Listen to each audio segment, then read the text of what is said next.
Hi everyone, happy Sunday and welcome to the first of hopefully many weekly update log videos.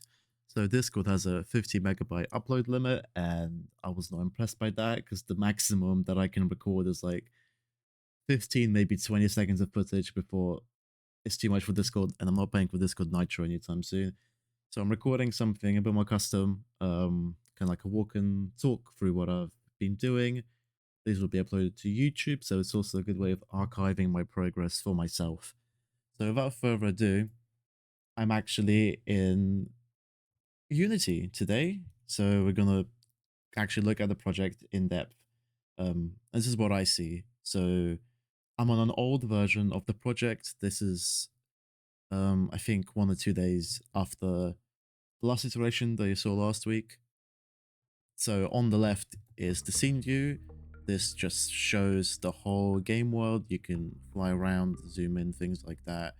And on the right is what you will see as a player.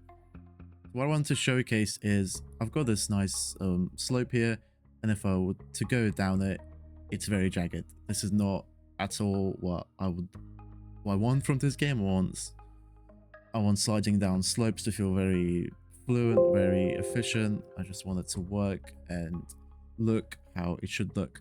So the reason for this kind of movement is if you look at the right, the red arrow indicates the velocity of the player. And as you can see, it kind of goes up and down. It wants to go forward, but then wants to go down. And that is exactly what is creating this kind of step-like jagged movement. The reason it wants to go forward is because on the character controller, which by the way is custom code, I'm not using rigid body. There's a few reasons for that. One of the biggest reasons is that it's completely customizable. And rigid, if you want to use a rigid body and then have it perform custom movement, it's a lot more difficult than just writing all yourself. Even though it might not sound like it, I promise you, I'm doing the easiest thing I can for this project. So the reason it goes forward is because on the old project, I only had flat ground and that worked fine. You could just move the character along this axis, the blue one, and you would never see any issues. But of course, if you go down slopes, it won't add the velocity in the direction that you want. It will actually add it forward in the direction of the blue line. That's exactly what's happening. So the player tries to move forward in space, kind of falls down a bit, and that's what's causing the velocity to angle down as well. And this is rubbish. So let me jump into what I have currently. And now I am in the newest version of the project. And apart from some slopes in the background, what you can see is that when I move up and down the slope, there is now a new purple line that indicates where the player should go depending on the slope. So if I walk to the slope behind it, the line updates. And if I walk to the slope in front of it, the purple line always matches the normal of whatever surface you're on.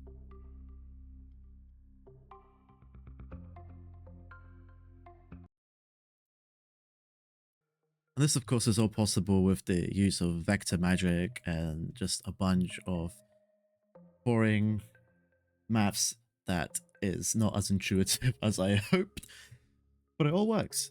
And you can go down slopes, go up them.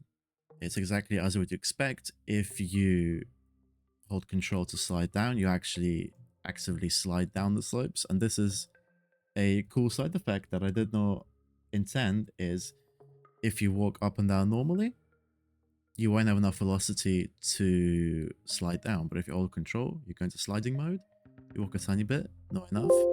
But if you kind of do a little run up, you'll be able to slide down the slope.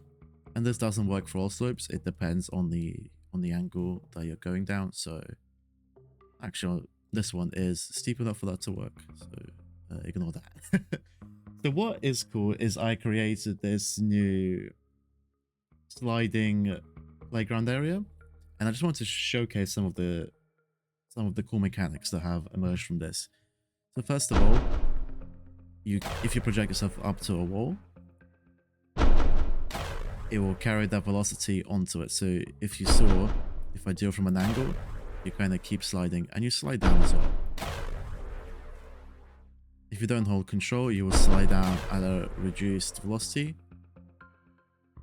But if you do hold control as you're sliding down, you will accelerate greatly. And that's intentional, and I think it will create some cool dynamics in the game.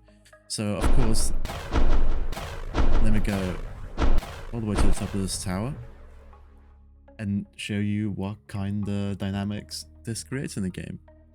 So imagine you go down and you don't hold control. So you don't maintain enough velocity to actually slide off that ledge. But if I went down again and I've held control, you maintain all the velocity and you go straight off. Of course, as you saw, I kind of overshot what I wanted to go. So if you control when you slide, so if I slide a little bit, try that again. This is a skill-based game and I haven't mastered all the skills yet.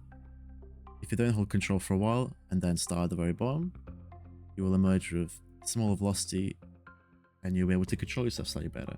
You go all the way up to the top. And back. I wanted to showcase this cool ramp dev created for testing purposes.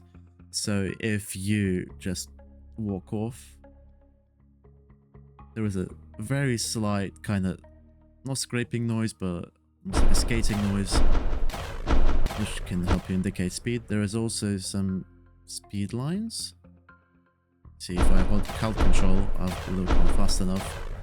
It's very subtle and minor shop in the video well, but I've added speed lines to kind of indicate a sense of direction and the magnitude and the velocity that you're going down. And all of the velocity is kept intact, so if I just slide all the way down, as you can tell, it kind of moves the velocity down the slope, makes it horizontal, and then projects up. Another cool thing is that velocity is kept intact when you enter a slope. So if I were to just go from here, you could say I slide down very slowly. But if I were to fling myself down the slope, that momentum is kind of kept intact. So that's kind of what I've been working on this week. It's not too much, but there's a lot that's changed in the back end. And I think this is very exciting for what kind of gameplay can emerge from this. And of course, I just love this cool new ramp that you will have a chance to play with as well whenever a playtest is released. Still a few bugs I want to iron out before I publish this to people. But yeah, this is the type of game that I want to create, and I think it's all working as expected. As you can see, I even kind of bounced off a little edge there. And another important to me, but this works for any slope. So even if it's not perpendicular and just going left or right, if you were to go on a slope that's at an angle, all of the calculations work as well. And that took that might have taken a long time to do.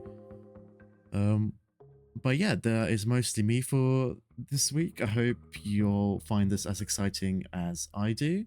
Oh yeah, you can also fling yourself up ramps. So if I hold control as I do that, you're all the way up. Yeah, thank you everyone for watching. I hope you enjoyed this little Sunday vlog. There'll be more next week. Let me know what you think. It's very exciting for me. Hope you'll have a good day.